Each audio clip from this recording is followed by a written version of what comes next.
সিরিয়ার কমিশলি শহরে মঙ্গলবার শত শত মানুষ বিক্ষোভে নেমেছেন।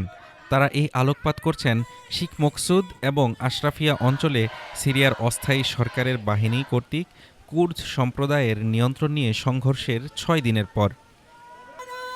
স্থানীয়রা অভিযোগ করেছেন আন্তর্জাতিক সম্প্রদায় নীরব থেকে গেছে এই হত্যাযজ্ঞের বিরুদ্ধে। স্থানীয় বাসিন্দা সালমা শেখও বলেন, তারা আমাদের সমর্থন করেছিল নিজেদের স্বার্থে, কিন্তু যখন আমাদের মানুষ নিহত হলো তখন তারা আমাদের ছেড়ে দিল। কুর্দ জনগণ কখনো ভেঙে পড়বে না, আমরা দৃঢ় থাকব। বিক্ষোভকারীরা সিরিয়া ডেমোক্রেটিক ফোর্সেস এসডিএফ এর পতাকা উড়িয়ে এবং আশাইস কুর্দ নিরাপত্তা বাহিনী কমান্ডার জিয়ার হালাবের ছবিসহ নীরব প্রতিবাদ জানাচ্ছেন। সিরিয়ার অস্থায়ী প্রেসিডেন্ট আহমেদ আল সারা এবং সিরিয়া ও তুরস্কের পররাষ্ট্রমন্ত্রীর ছবিতে ক্রস চিহ্ন দেখানো হয়েছে। সংঘর্ষে অন্তত ১০৭ জন নিহত হয়েছেন। এর মধ্যে ৪৭ জন সাধারণ মানুষ, ৮ জন নারী ও ৬ জন শিশু। সবচেয়ে বেশি মৃত্যু শিখ মকসুদে।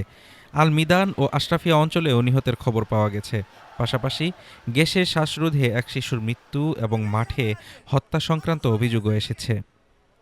যুদ্ধবিরোধী পদক্ষেপ হিসেবে এসডিএফ কমান্ডার জানিয়েছে, আন্তর্জাতিক মধ্যস্থতা আংশিকভাবে ফল দিয়েছে। আলেপ্পোর আশরাফিয়া ও শিখ মকসুদ থেকে নিহত, আহত, আটক ব্যক্তিদের এবং লড়াকুদের উত্তর ও পূর্ব সিরিয়ায় সরিয়ে নেওয়ার জন্য আংশিক যুদ্ধবিরতি চুক্তি হয়েছে। প্রায় ৫৯ জন যোদ্ধা নিহত হয়েছে, যাদের মধ্যে সিরিয়ার অস্থায়ী সরকারের প্রতিরক্ষা ও অভ্যন্তরীণ নিরাপত্তা বাহিনীর সদস্যও রয়েছেন। কিছু মৃতদেহ দগ্ধ ও বিকৃত অবস্থায় পাওয়া গেছে।